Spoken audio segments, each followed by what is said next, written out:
All right, so we have an update on the Perseus.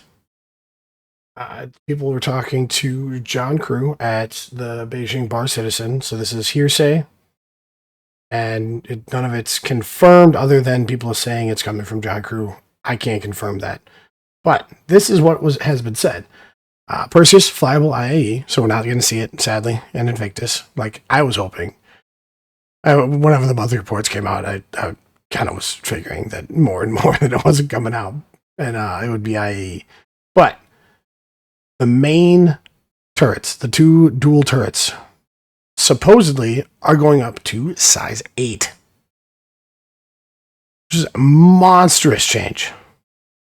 2 dual 8s on there is going to be ridiculous.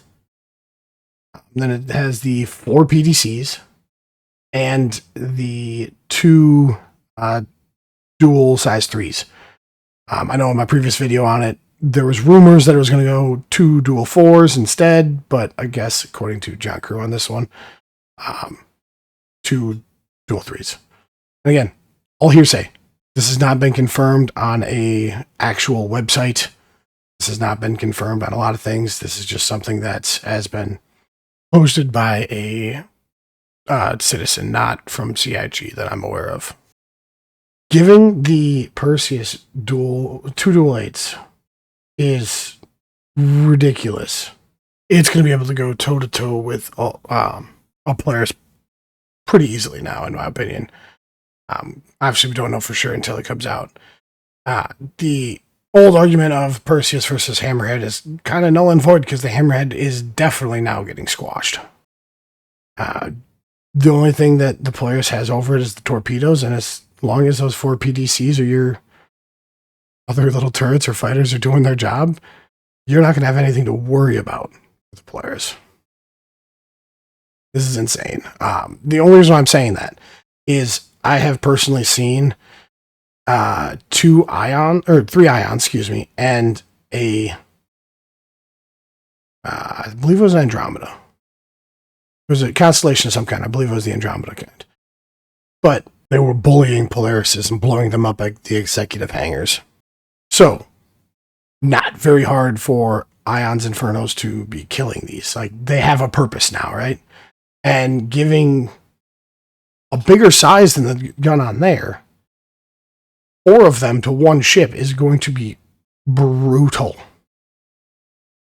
in my opinion.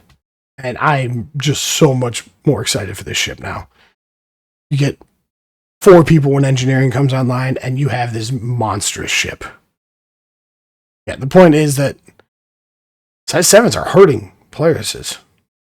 And you can do it.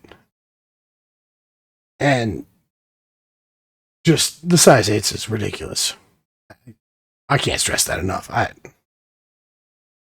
don't want them to have it come out like this just to be a ploy to sell more Perseuses, just to go back down to a dual 7 when the Polaris owners are complaining and moaning that they're dying to these smaller ships.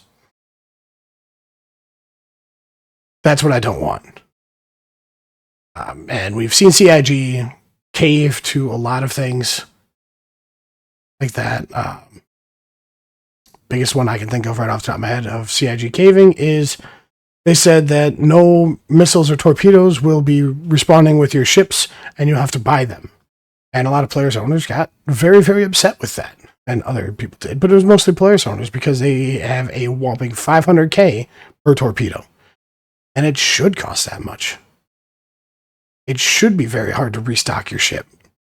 That's all coming, and they should have just ripped off the Band-Aid and did it now. But due to a lot of complaining from a bunch of people, they got rid of that and are not implementing it till later. So I don't want them to do the same thing with this if they believe it's too powerful because you throw in javelins and bangles and it's not even going to stand a chance, right? The only thing that the Polaris will have over the Perseus now is ramming, and we all know everybody loves to ram in Polarises. Can we all stop? I hate the ram game. It's so dumb. Anyway, that's the Perseus update we got. Super excited for IA this year, and Hope you all have a bloody damn good rest of your day. Reaper out.